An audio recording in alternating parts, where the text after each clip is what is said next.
Hey, what's up everyone? In today's video we'll be looking at the GeGe pExtra. This is a 7-pin count lock that has multiple variations. There are 5-pin versions, 6-pin versions, and I believe that only in this Scandinavian oval format we can have this 7-pin version. So here's our housing, as you can expect, pretty typical for the Scandi oval. I don't have a key for this, but it's cuttable, as you can see, because it's grab screwed. Let's take a look at the core, because that's interesting. So, as you can see, we have some nice overmilling in there. So this extra step, this little widening of each chamber, except for number 1. This causes a huge headache during picking. It's very effective. So we have overmilling in chambers 2 up to 7. And for the pins, so let's start with the obvious one. In chamber 7 there's just a standard. I don't know if this is like normal or some locksmith thing, but there's a different spring. We'll have to compare it with some other locks. Other people have this too. But yeah, in 7 there's just a standard pin, and in all of the other chambers we have these typical GeGe spools. So you can see like these multi-layered spools, and these act almost like serrated pins, but it's kind of different, because in serrated pins usually you can set it like all at once, but these ones, they sort of bind at different times, right? So all of these segments, so let's say that first you will pick this one, you will just push it a little further, and then it won't bind anymore, and you have to pick like another segment from here, and then it will bind like in this segment. So you cannot pick the whole pin at once. That's what I was saying here. And the whole feeling from picking this lock is very like tapered. So what you have to do in order to pick this, I recommend to use really heavy tension to start things off, because you can overset stuff and you really want to have good feedback, both auditory and like you also want to feel that you are setting something. You always want to make sure that you only go for one click out of each pin, because you can overset stuff pretty easily in this lock as well. And as you work your way through these pins, you will get better and better feedback. You will start feeling that some of these pins give a lot more resistance than they used to, and especially after you set like a really heavily binding pin, you can expect a lot of these to drop, like not completely, but maybe to the previous segment of this GeGe spool, right? So it's a kind of a long process picking this lock. You have to really check every pin multiple times, and the most difficult part, I think, comes towards the end, as most of these sit into overmilling, because then it's really difficult to tell which ones are into overmilling, and especially if you have like a really high lift pin, it's kind of hard to do the jiggle test, because you know you are barely reaching the driver with the hook. It's really high up there and you have to test it, so that's kind of difficult. But yeah, jiggle test is really honestly the only thing that can help you to detect if you have the driver in overmilling or if it's set.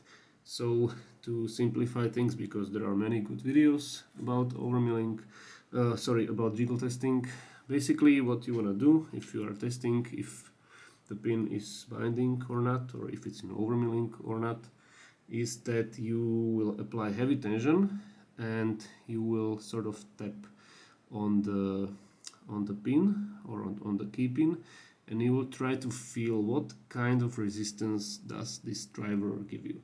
So either it gives you like a springy resistance, so it has a little bit of travel, and it's sort of a gradual increase of resistance. So that means that it's probably already set, because you are just pushing the driver against the spring, or, and that's what's interesting for us, or what's possible is that you will get like a hard stop, right? So that's when the key pin hits a driver that is in the overmilling, and this overmilling is really like fixating the driver pin in position, and it won't give you like this gradual increase of resistance. It will just sort of crash into it with your key pin. But as I said, it's not easy to detect. It's really a matter of practice. And yeah, believe me, I overset pins in this lock multiple times, and just take your time with this lock is my advice. Take your time, don't try to hurry things. Always go through those pins many times before you attempt to push a driver out of overmilling. Make sure that there's nothing else more obvious to you. Well, and if there's not, it's time to do like a leap of faith, I guess. But yeah, this is a pretty challenging lock anyway, and I sort of enjoyed it, but yeah, it was not easy. So good one, definitely. Anyway, let me just show you what I used to pick this lock. So I actually used these new-ish hooks from Multipick that are in 0.5 millimeters. So this one is the F, they are called F31, and this one is the F04. So first I used a medium hook, and then when the pins were in overmilling I used this pretty steep one, because I needed like usually a really high reach for some of them. Alright, so I didn't show you the keyway, so here it is. Looks kinda intimidating, but it's not that bad like in other GeGe locks, because you can use like a 0.5 millimeter, which is like 19,000 picks for it, so at least that was something nice. Alright, so without further ado, I guess it's time to move on and pick this lock. Alright, here we go with this GeGe pExtra. So I'm just gonna start with this medium hook, apply quite a bit of tension, and I'm going for like one click at a time from the pins. Click out of 6, I'll click on 1, 3, 5. I don't wanna like overshoot anything. 3, 4, 5, 6, 7. 3, 4, 5, 6. 1, 3, 4, 5. 2. See, I'm just being patient with these pins. They're slowly creeping towards the overmilling as I do this. I'm not trying to force anything too much at this stage, because oversetting is a real threat. Okay, that was a click out of 3 and 6. Let's click on 4 and 5.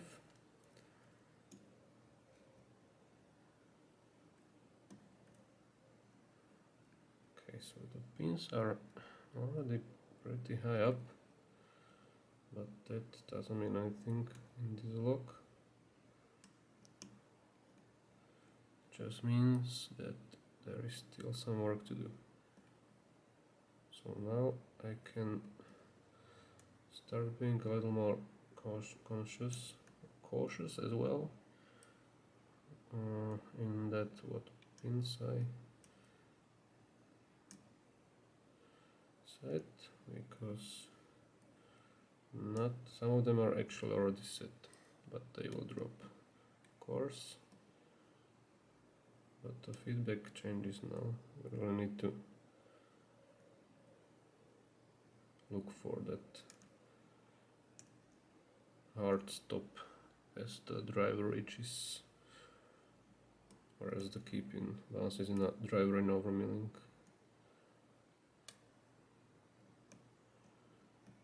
Which is not always easy, of course. Okay, let me grab like a deeper hook, because I need it. 3 is pretty springy. Okay, good click out of 4. 5, that's springy. 6 and 7. Okay, let's go back to 1, that's good. Okay, good click out of 2. 3, click there, we'll click on 4. And 7 is good. I'll click on 2 again and on 3. 4 seems to be good. Okay.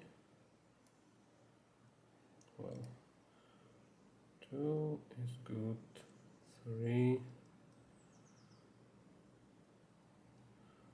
is good. 4 as well. Yeah, here comes the difficult part, and that is telling which pin is in the overmilling.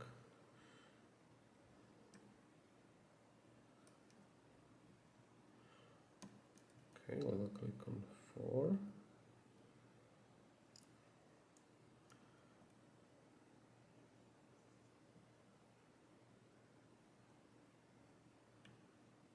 Hmm. 2 is kinda weird, but I'm gonna leave him alone for now. Okay. So at this stage, everything feels pretty much set, and you need to be extremely aware of what are you going to push up, because you can definitely overset stuff. But I'm just gonna go and give these pins a little nudge. Sometimes that's all they need. Yeah, 2, 3,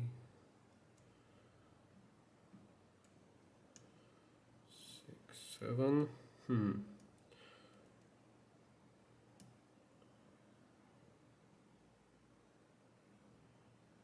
This is springy, I think.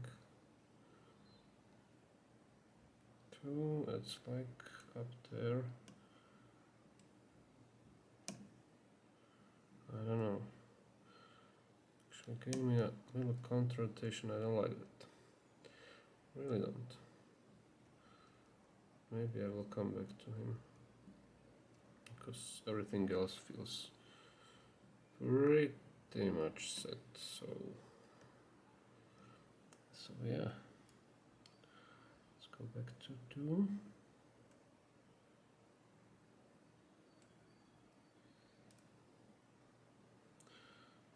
Okay. It's like a really high lift. Man, I don't like this. I don't. It cannot be 2.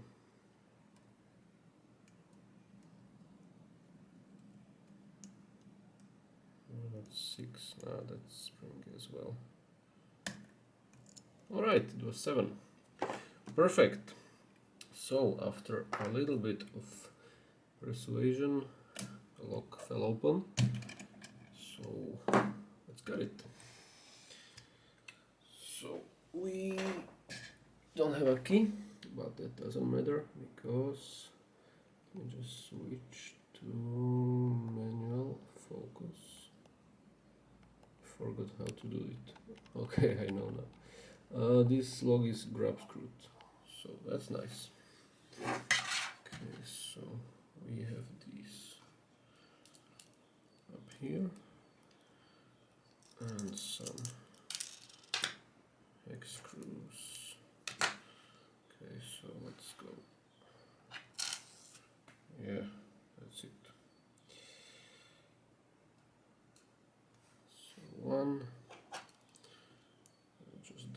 here.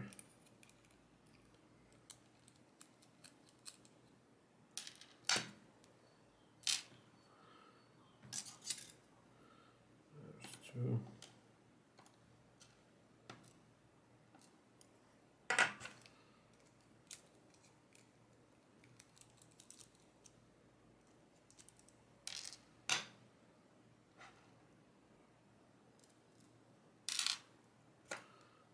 Three.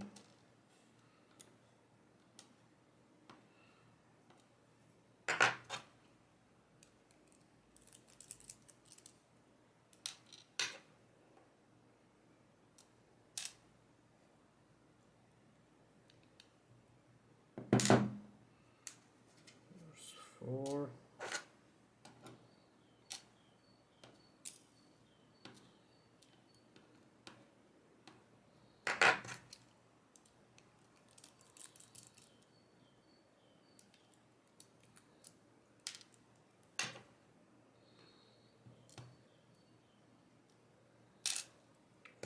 Five.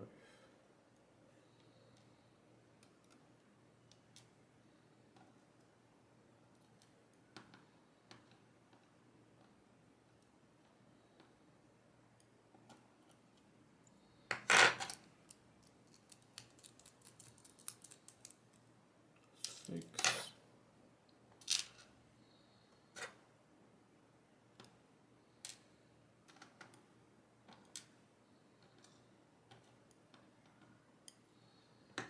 And 7. I think there's like a stronger spring in here.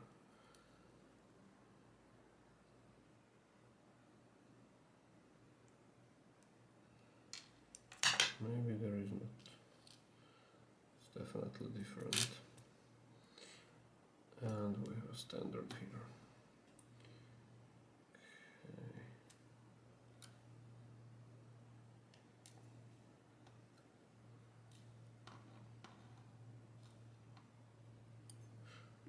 Okay, and now I wonder if I can just somehow push this core out.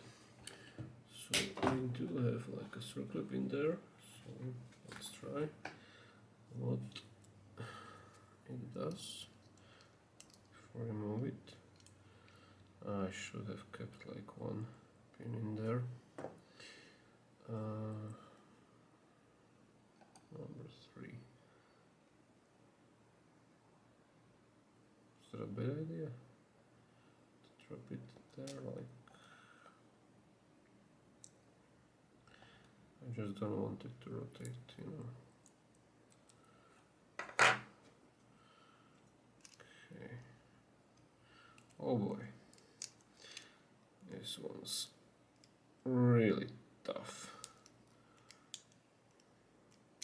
Like, really tough.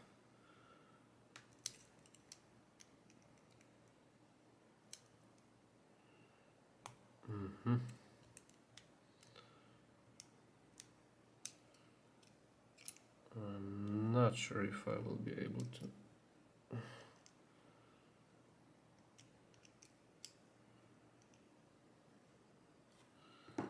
Okay, wait a second, I will try this, but I don't think it will be better.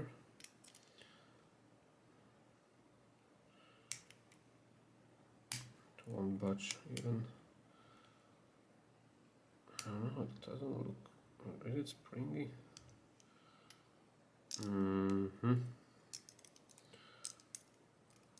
Let's try this maybe.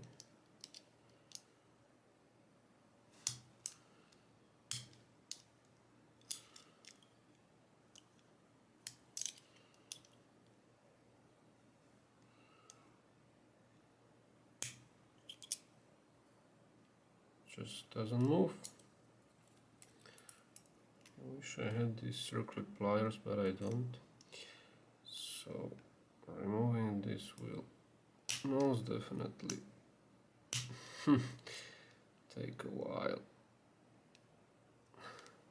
Yeah, I'm actually gonna do it afterwards, so I will just show you the pins so you can see everything is in place. and I guess I will show you the core later because I need some time to undo it. Okay, so just rearrange these two. Okay, here's the pins, standard in chamber 7, but the others are all these GeGe spoons. Alright guys, so I hope you enjoyed the video, and I also hope we will see each other during the next one, and until then, have a good one. See you later. Bye.